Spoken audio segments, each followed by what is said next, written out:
20,000 people, 50,000, should be a lot of people. I can only imagine that so many people come to such a conference because there's a benefit for them, a financial benefit. Certainly, I think that a lot of the non-governmental organisations who sent people to this conference, in fact very nearly all of them, because I went round and checked, are paid for by taxpayers, not by the donations of the poor, but by taxpayers, who are now funding, whether they like it or not, a quite nasty new political movement which calls itself environmentalist but doesn't really care about the environment. One of my friends, Eric Ellington, was one of the founders of Greenpeace. He left after about a year because the organisation that he had founded, along with his friends, to be a genuine organisation caring about the environment, had been captured by the extreme Marxist political left and was being used for political ends that had nothing whatever to do with the environment. And that is still the case today.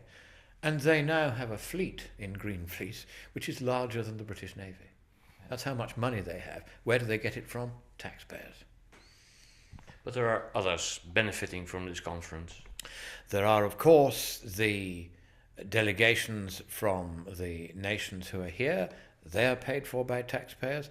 There are the corporate people here who are making money out of carbon trading, making money out of windmills. You have to. No, yes. I'll please elaborate on that, because nobody understands that. We're told big money, big corporations, especially big oil, is against climate regulations. Far from it now. Far from it now.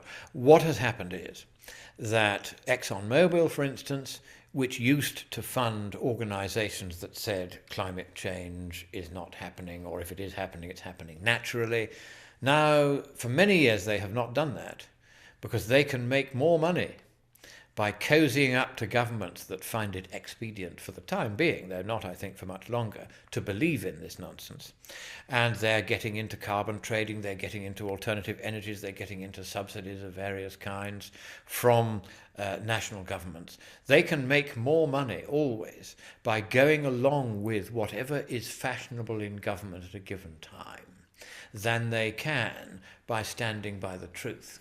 And so when a new chief executive officer of ExxonMobil was appointed a few years ago, he said, we're not going to fund the groups that oppose the climate nonsense.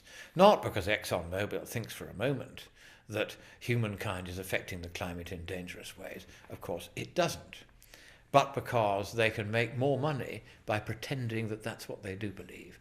And many of the largest corporate organizations whom you would expect to oppose this nonsense are in fact pretending, but only pretending, to go along with it so that they too can make lots and lots of money out of it. So you have the governments making money, you have NGOs making money out of it, you have corporate world making money out of it, you have the academic world making money out of it, you have scientists making money out of it, you have the media making money out of it. So who pays? The answer, you and me. And I can't afford it, so over to you. Al Gore is supposed to be the first carbon billionaire in the world, and even the chairman of the IPCC, Rajendra Pachauri, is supposed to receive hundreds of millions out of carbon trade. Can you explain how such a thing happened? Rajendra Pachauri is supposed to be the chairman of the IPCC. Now, this is odd, because he is a railroad engineer. Yes, we're always hearing that if you want to talk about the climate, you have to be a climatologist, a four-star climatologist at least. But he's not a climatologist. No, all you have to be is somebody who goes along with the nonsense. It doesn't matter what qualifications you have or don't have, as long as you're willing to agree to what the extreme left wishes you to agree. Rajendra Pachauri saw very early on that the thing to do is to pretend to agree with the climate nonsense. He himself doesn't know enough climate science to know one way or the other whether what he is saying is right. I went to a lecture that he gave at the University of Copenhagen 3 nights ago. In that lecture, he told lie after lie after lie. It would have been lies if he had known what he was talking about, but he didn't. I called him out on just one of the lies. He had used a graph which was bogus. He was trying to pretend that the rate of increase in temperature has itself been increasing over the last 150 years globally. It hasn't.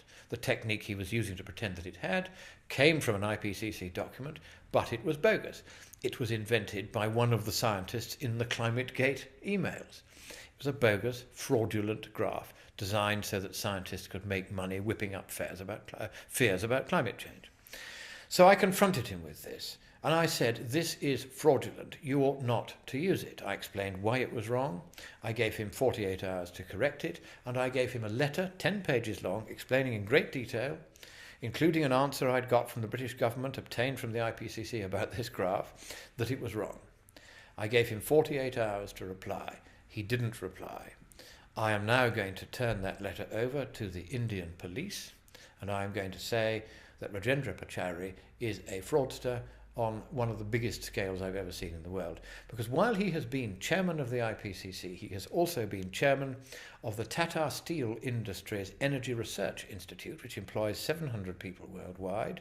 One of its subsidiaries, Tata Biotech, is currently bidding for a contract to clean up the oil fields of Kuwait after Saddam Hussein set them on fire. And that contract is being awarded, guess who by? By the UN, of which Pachauri is a senior official. Mm-hmm. And he is using fraudulent graphs from the UN to promote the global warming scare, out of which Tata Industries is making a very large fortune by closing down a steel works in the north of England, employing 700 people, throwing them on the dole, and opening exactly the same steel works in India. It gains money from the British government for reducing Britain's carbon footprint. It gets more money from the Indian government for producing steel more efficiently than it was produced in India before. And it gets money from the UN, where Pachauri is chairman of the climate panel, under the Clean Development Mechanism, and our workers in Britain lose their jobs. That is financial fraud on a monstrous scale when this man uses a graph which I told him was wrong. I gave him 48 hours to come back to me. He didn't do it. He is going to jail for fraud. You heard it here first.